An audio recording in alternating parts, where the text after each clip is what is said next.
Hi, my name is John Eni. I'm managing partner at Mexican Incorporation. We've been assisting companies to enter the Mexican market for about 8 years. This is a top 10 list of different points that we think are most important to consider as you expand your project into Mexico. Number one, a lot of clients ask, do we need a company in Mexico? And the short answer is yes. For various reasons that have to do with compliance, accounting, and bureaucracy, hiring employees, you do need a company. So your number one answer, your first response should be, yes, we do need a company in Mexico in order to operate efficiently.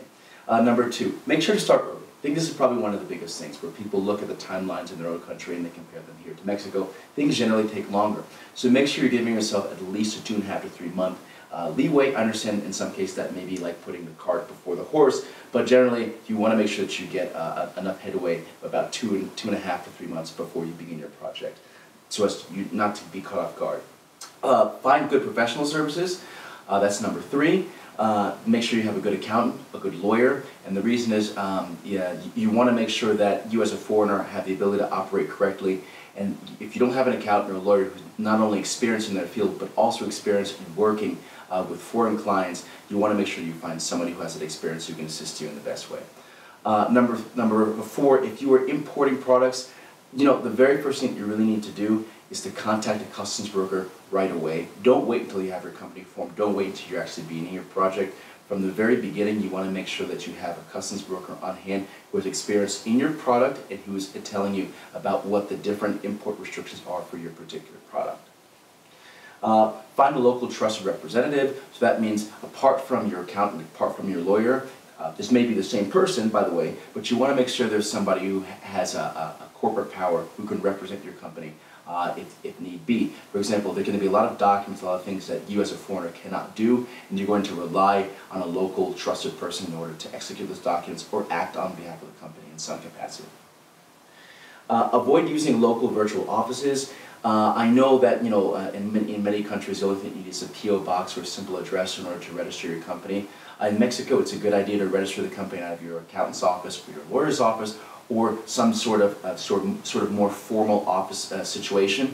And the reason is, in Mexico, the idea of verification visits is very, very common. So that means the tax office will come by, the Social Security office will come by, they'll deliver notifications, and if nobody's there who can speak on behalf of the company, who's a corporate representative, then you can actually get fined. It can lead to a series of problems. Make sure to take your time to understand taxes. Corporate law and tax law in Mexico are very intimately intertwined. So that means whereas in the United States or in Canada where you just do your taxes once a year and perhaps in the month of April, in Mexico your taxes need to be filed on a monthly basis. Your sales tax, your income tax, your electronic invoicing. There's a lot of different things that are extremely different and make certain aspects about doing business in Mexico complicated based solely on taxation. So take the time to investigate thoroughly. Make sure to put all of your relationships in writing. The idea of the gentleman's relationship, the handshake deal, is very common. That's fine when you just sort of begin a relationship, but once things move over and they begin to evolve into something that's going to have money on the line, make sure that you have a very good, solidly written contract in place, right? Avoid doing the handshake deal beyond a certain point. Insist on follow-up communications. This is another point where a lot of people get lost. Making sure that people are responding to emails, responding to phone calls, moving forward. Make sure that you are triangulating communications to the least possible extent. That means make sure you know who's in charge of what, and your questions get directed to the person who's going to be in charge of getting the specific piece of information that you're after. And finally, make sure you're patient, right? Things down here work a little bit differently. Time frames work a little bit differently. And a lot of people we've seen, they lose patience and it ends up hurting their project, and things just end up sort of falling through. But with a bit of patience, you'll find that the benefits of doing business in Mexico are extensive, and keep a level head, keep cool, and I think that you'll find that you can have a very successful project.